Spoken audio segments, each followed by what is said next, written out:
जय हिंद दोस्तों, मैं किशन आप सबका स्वागत करता हूं। शुरू करते हैं आज के डिफेंस समाचारों को। दोस्तों, यहाँ पर पहली अपडेट आ रही है ब्रह्मोस 2 हाइपरसोनिक मिसाइल को लेकर। रिपोर्ट्स बताती हैं कि ब्रह्मोस 2 जिसे कि भारत और रशिया मिलकर डेवलप कर रहे हैं और अब दोनों का लक्ष्य है कि इसे हाइपरसोनिक स्पीड तक पहुंचाया जाए। मीडिया रिपोर्ट्स बताती हैं कि इसकी रफ्तार मैक 8 के आसपास हो सकती है और इसकी सबसे खास बात होगी इसका ट्राई सर्विस डिज़ाइन। मतलब इसे सेना, नौसेना और एयरफोर्स तीनों के लिए इस्तेमाल किए जाने की योजना है। आर्मी को मिलेगा इसका मोबाइल लॉन्चर, नेवी के लिए इसका वॉरशिप वाला वेरिएंट होगा और एयरफोर्स के लिए फाइटर एयरक्राफ्ट से लॉन्च करने वाली क्षमता इसकी विकसित की जा सकती है। बताया जा रहा है कि ब्रह्मोस 2 में स्क्रैम जेट प्रपल्जन का इस्तेमाल हो सकता है, जो कि मिसाइल को हाइपरसोनिक स्पीड पर उड़ने में मदद करता है। इवन इसकी रेंज को लेकर भी अलग अलग रिपोर्ट सामने आई है और जो आंकड़े बताए गए हैं उसमें 600 से लेकर 1500 किलोमीटर तक इसकी रेंज हो सकती है। फिलहाल फाइनल रेंज तो इसकी तभी सामने आएगी जब इसका डेवलपमेंट और टेस्टिंग होगी। फिर भी दोस्तों, अगर ब्रह्मोस 2 अगर अपनी इस क्षमता को हासिल कर लेती है हाइपरसोनिक स्पीड वाली, तो ये भारत की लॉन्ग रेंज प्रिसीजन स्ट्राइक क्षमता को बड़ा बूस्ट दे सकती है और ऑब्वियस सी बात है हमारी तीनों आर्म फोर्सेस की ताकत नेक्स्ट लेवल पर पहुंच जाएगी। वहीं दोस्तों, भारत के स्वदेशी LCH प्रचंड को लेकर भी अपडेट सामने आ गई है। बता दें कि HAL ने BML को 184.25 करोड़ रुपए का कॉन्ट्रैक्ट दे दिया है। इस कॉन्ट्रैक्ट के तहत BML LCH प्रचंड के जो महत्वपूर्ण फ्यूजलाज एरोस्ट्रक्चर्स हैं उन्हें बनाएगा और HAL को सप्लाई करेगा। फ्यूजलाज जैसे कि आप सब जानते भी होंगे कि हेलीकॉप्टर का मेन ढांचा होता है, यानी कि उसकी बॉडी स्ट्रक्चर होती है और LCH प्रचंड को ऊंचाई वाले और कठिन पहाड़ी इलाकों में ऑपरेशन करने के लिए ही डिज़ाइन किया गया है। और ऐसे इलाकों में ऑपरेशन करने के लिए सबसे इंपॉर्टेंट होता है इस LCH प्रचंड का एयर फ्रेम स्ट्रक्चर, जिसे कि एक्सट्रीम कंडीशन में भी मजबूत और भरोसेमंद होना ज़रूरी है। BML को ये काम मिलने का मतलब आप समझ रहे हैं कि अब भारत की डिफेंस मैन्युफैक्चरिंग सप्लाई चेन में उनका रोल और बढ़ रहा है। LCH प्रचंड में दोस्तों कैनन है, रॉकेट्स हैं, एंटी टैंक मिसाइल हैं और एयर टू एयर मिसाइल जैसे हथियार इसमें आगे लगाए जा सकते हैं। तो यहाँ पर यह बात क्लियर हो जाती है कि एक तरफ प्रचंड का प्रोडक्शन इकोसिस्टम मजबूत हो रहा है, तो दूसरी तरफ भारत में क्रिटिकल एरोस्पेस कंपोनेंट्स की मैन्युफैक्चरिंग क्षमता भी बढ़ने वाली है। वही दोस्तों, इंडियन एयरफोर्स के रफाल फाइटर जेट्स को लेकर एक ऐसी न्यूज़ सामने आई है जो छोटी ज़रूर लग सकती है लेकिन काफ़ी इंपॉर्टेंट है। रिपोर्ट्स बताती हैं कि इंडियन एयरफोर्स ने मैच्योर मिसाइल के लिए एक खास मिसाइल लॉन्चर एडेप्टर विकसित करने का टेंडर जारी किया और ये टेंडर नासिक के एयरफोर्स स्टेशन ओझर स्थित 1 बेस रिपेयर डिपो /1 CIMD की तरफ से जारी किया गया है। अब सवाल ये आता है कि भाई ये लॉन्चर एडेप्टर क्या चीज़ आ गई है। तो मैं आपको बता दूं कि ये एक सबसे इंपॉर्टेंट कंपोनेंट होता है जो कि मिसाइल और फाइटर एयरक्राफ्ट के लॉन्चर के बीच इंटरफेस का काम करता है। मतलब मिसाइल को एयरक्राफ्ट से सुरक्षित तरीके से कनेक्ट और लॉन्च करने में इसका रोल होता है। और यहाँ पर यह बात भी क्लियर मैं आपको कर दूं कि ये मैच्योर को रफाल में पहली बार इंटीग्रेट करने वाला कोई प्रोजेक्ट नहीं है, क्योंकि भारत के पास पहले से ही Meteor beyond visual range air to air missile है। मैच्योर मिसाइल की सबसे बड़ी खासियत है इसका एक्टिव रडार सेकर और रैम जेट प्रपल्सन, जिसकी वजह से मिसाइल इंगेजमेंट के दौरान अपनी ताकत को लंबे समय तक बनाए रखती है। और इंडियन एयरफोर्स का ये जो नया टेंडर है वो स्पेशली लॉन्चर इंटरफेस कंपोनेंट को डेवलप और सपोर्ट करने से जुड़ा हुआ है। और यहाँ पर एक बात और सामने आई है कि इस काम को 120 दिन के अंदर करना है। मतलब एयरफोर्स इसे तेजी से डेवलप कराना चाहती है। और ये नहीं दोस्तों, इस तरीके के कंपोनेंट्स को भारत में डेवलप करने से रफाल फ्लीट के लिए स्वदेशी मेंटेनेंस और सपोर्ट इकोसिस्टम भी मजबूत होगा। इसीलिए ये काफ़ी छोटा लेकिन क्रिटिकल कंपोनेंट है जो कि हमारी विदेशी सप्लाई चेन पर डिपेंडेंसी को कम कर सकता है। रफाल फाइटर जेट फ्रांस का ही फाइटर जेट है, लेकिन उसके मेंटेनेंस और सपोर्ट इकोसिस्टम में भारत अपना रोल लगातार बढ़ा रहा है। इसीलिए हर छोटा पार्ट अपनी स्ट्रैटेजिक इंपॉर्टेंस यहाँ पर रखता है। वहीं दोस्तों, Su-30 MKI को लेकर भी एक बड़ी अपडेट सामने आई है। बताया जा रहा है कि अब इस फाइटर जेट को सिर्फ नए रडार और वेपन्स ही नहीं बल्कि एक एडवांस स्वदेशी इलेक्ट्रॉनिक वॉरफेयर सिस्टम भी मिलने वाला है, जिसे कि अंगद के नाम से जाना जाता है।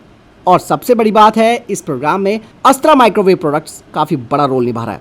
अस्त्रा माइक्रोवेव को यहाँ पर डेवलप कम प्रोडक्शन पार्टनर यानी कि DCPP के तौर पर काम करने की जानकारी मिली है। अंगद की बात की जाए तो अंगद का काम है दुश्मन के रडार और इलेक्ट्रॉनिक सिग्नल्स को डायरेक्ट आइडेंटिफाई और काउंटर करने में Su-30 MKI की मदद करना। क्योंकि मॉडर्न वॉरफेयर में सिर्फ मिसाइल और गन इतनी इंपॉर्टेंट नहीं हो जाती, क्योंकि अगर दुश्मन का रडार आपको डिटेक्ट कर लेगा, मिसाइल सीकर आपको ट्रैक कर लेगी या फिर इलेक्ट्रॉनिक अटैक आपके ऊपर शुरू हो जाए, तो फाइटर जेट की सर्वाइविलिटी प्रभावित हो सकती है। और ऐसे में काम आता है इलेक्ट्रॉनिक वॉरफेयर सूट। और ये जो अंगद है वो थ्रेट को डिटेक्ट कर सकता है, सिग्नल का इंटरसेप्शन कर सकता है, थ्रेट का क्लासिफिकेशन कर सकता है और इवन उन्हें प्रायोरिटाइज भी कर सकता है। इवन दोस्तों, यहाँ पर मैं आपको बता दूं कि Su-30 MKI पहले से एक बड़े अपडेट प्रोग्राम से गुजर रहा है, जिसमें कि स्वदेशी ice radar, upgraded electronic warfare और दूसरे एडवांस सिस्टम्स शामिल किए जा रहे हैं। जिसका मतलब ये है कि भविष्य में Su-30 MKI में रडार, सेंसर्स और इलेक्ट्रॉनिक वॉरफेयर सिस्टम एक ज़्यादा इंटीग्रेटेड आर्किटेक्चर में काम कर सकते हैं। फिलहाल अंगद की exact frequency coverage, jamming power और डिटेल्ड परफॉर्मेंस जो स्पेसिफिकेशन है वो पब्लिक डोमेन पर नहीं है, इसीलिए इसके बारे में कुछ ज़रूरत से ज़्यादा बोलने से पहले ऑफिशियली कंफर्मेशन का आना ज़रूरी है।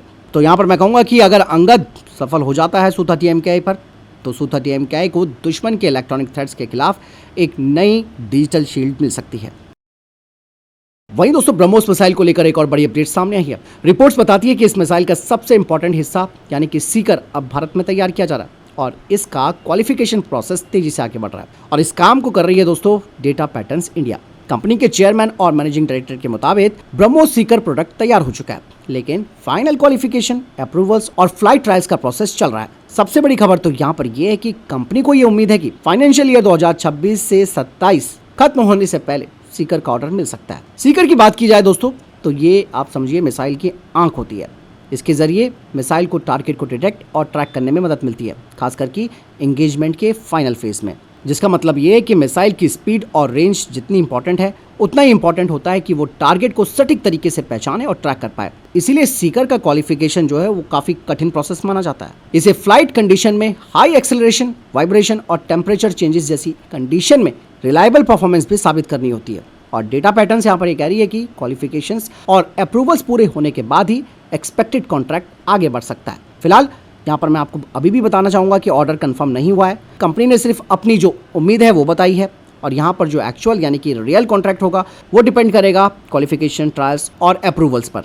लेकिन ये ऑर्डर अगर मिलता है तो ये भारत के लिए एक बड़ा कदम साबित हो सकता है, क्योंकि ब्रह्मोस जैसे हाई स्पीड प्रिसीजन हथियार में उसका प्रपल्जन, गाइडेंस, नेविगेशन और सीकर जैसे क्रिटिकल सिस्टम का स्वदेशी इकोसिस्टम भारत का मजबूत होगा। तो आप समझ सकते हैं कि धीरे धीरे ब्रह्मोस की सिर्फ असेंबली नहीं बल्कि उसके सबसे इंपॉर्टेंट टेक्नोलॉजीज और सब सिस्टम्स में भी भारत की हिस्सेदारी बढ़ रही है। बढ़ते हैं नेक्स्ट अपडेट की तरफ। दोस्तों भारत का एक नया सर्विलांस ड्रोन अब लगातार 8 घंटे तक आसमानी में निगरानी कर सकता है और इस ड्रोन का नाम है पहरा सर्विलांस ड्रोन, जिसे कि हैदराबाद की defence technology company radon system ने डेवलप किया और हाल ही में इस ड्रोन के टेथर्ड और अनटेथर्ड दोनों फ्लाइट ट्रायल्स पूरे किए गए। आपको मैं बता दूं कि टेथर्ड मोड में पहरा ड्रोन ने 100 मीटर की ऊंचाई पर लगातार 8 घंटे तक उड़ान भरी और इस तरीके के ड्रोन्स का इस्तेमाल मिलिट्री बेस, बॉर्डर पोस्ट या फिर सर्विलांस लोकेशन के ऊपर लगातार निगरानी के लिए किया जा सकता है।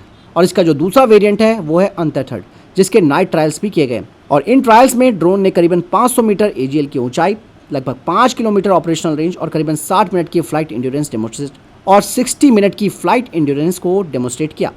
नाइट ऑपरेशन दोस्तों काफ़ी महत्वपूर्ण होते हैं, क्योंकि अंधेरे में नेविगेशन, स्टेबिलिटी और सर्विलांस सेंसर्स की परफॉर्मेंस ज़्यादा चैलेंजिंग हो जाती है। बताया जा रहा है कि पहरा को border surveillance, military base protection, critical infrastructure security और टेक्टिकल रिकॉनेसेंस जैसे मिशन के लिए इस्तेमाल किया जा सकता है। बता दें कि पहरा जैसा जो सिस्टम है वो भविष्य में हमारे सैनिकों को रियल टाइम एरियल सर्विलांस और बेहतर सिचुएशनल अवेयरनेस देने में महत्वपूर्ण रोल निभा सकता है।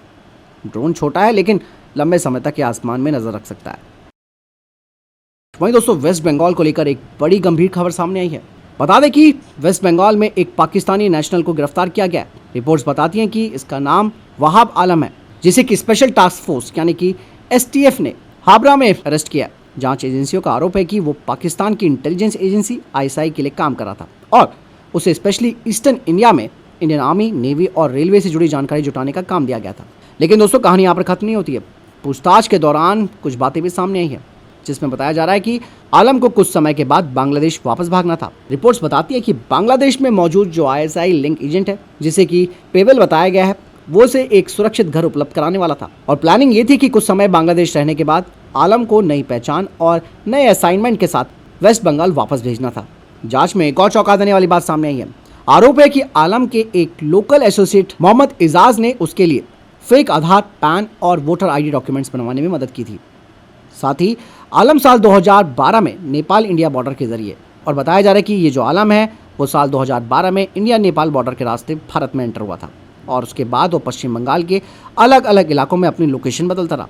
STF ने जब जांच की तो पता चला कि उसके इलेक्ट्रॉनिक डिवाइसेस में भी काफ़ी इंपॉर्टेंट जानकारी है और अगर इस जांच में ये आरोप साबित होते हैं तो ये मामला सिर्फ एक व्यक्ति की गिरफ्तारी का नहीं है, बल्कि क्रॉस बॉर्डर इंटेलिजेंस नेटवर्क और फेक आइडेंटिटी सिस्टम जैसी गंभीर तस्वीरें सामने ला सकता है। और मैं आपको यहाँ पर एक चीज़ बता दूँ कि भारत को अब ये जो क्रॉस बॉर्डर इंटेलिजेंस नेटवर्क है इसे खत्म करना होगा, क्योंकि इस चीज़ को लेकर कई लोग फ़ायदा उठा चुके हैं। सीमा हैदर जो अभी भी भारत में रह रही है, भारत को उसी टाइम एक कड़ा संदेश देना चाहिए था, लेकिन आप सब जानते हैं कि उसे किस तरीके से रखा गया है तो इसी तरीके की चीज़ों से दुश्मनों के हौसले जो हैं वो बुलंद होते हैं। वो भी नेपाल के जरिए भारत पहुंची थी, तो आप अंदाज़ा लगा सकते हैं। वहीं दोस्तों, भारत और मलेशिया की एयरफोर्स अब साथ में मिलकर आसमान में अपनी ताकत और कोऑर्डिनेशन को परख रहे हैं। एक्सरसाइज उदर शक्ति 2026 की शुरुआत मलेशिया के सुबांग एयरबेस से शुरू हो गई है। इस जॉइंट एक्सरसाइज में भारतीय वाइस और रॉयल मलेशियन एयरफोर्स के एयर वॉरियर्स हिस्सा ले रहे हैं। इस एक्सरसाइज का सबसे बड़ा मकसद है दोनों एयरफोर्सेस के बीच इंटरऑपरेबिलिटी को बढ़ाना। बताया जा रहा है कि इस एक्सरसाइज में पर्सनल कॉम्प्लेक्स ऑपरेशन सिनेरियोस में भी ट्रेनिंग होगी। इसमें टेक्टिकल कोऑर्डिनेशन, डिफेंसिव मैनूवर्स और स्ट्राइक इंटीग्रेशन जैसी एक्टिविटीज शामिल है। लेकिन एक्सरसाइज दोस्तों सिर्फ फ्लाइंग ऑपरेशन तक सीमित नहीं रहेगी। बता दें कि दोनों देशों के experts mission planning, aircraft maintenance, aerospace safety और मॉडर्न एयर टैक्टिक जैसे टॉपिक्स पर भी एक्सपीरियंस शेयर कर रहे हैं, जिससे कि दोनों एयर फोर्सेस को एक दूसरे की ऑपरेशनल प्रोसीजर्स और बेस्ट प्रैक्टिस समझने में मदद मिलेगी। और इस एक्सरसाइज का जो कोर मैसेज है उसमें साफ तौर पर कहा गया है, train together, learn together, operate together. और मैं ये कहना चाहूँगा, ये एक्सरसाइज केवल आप मिलिट्री ट्रेनिंग के तौर पर मत देखो, बल्कि आप इसे भारत और मलेशिया के बीच डिफेंस और स्ट्रेटेजिक रिलेशन के तौर पर भी देख सकते हो। खास करके इंडो पैसिफिक में मैरीटाइम सिक्योरिटी और रीजनल स्टेबिलिटी के लिए दोनों देशों का साथ में आना जरूरी है। तो फिलहाल इधर तक के टॉप डिफेंस अपडेट्स। वीडियो के सामने कोई प्रश्न जवाब है, आपको कोई सवाल है, कमेंट सेक्शन में लिखकर जरूर पूछ सकते हैं। वीडियो को लाइक और शेयर जरूर कीजिएगा। ख्याल रखिएगा अपना। जय हिंद, वंदे मातरम।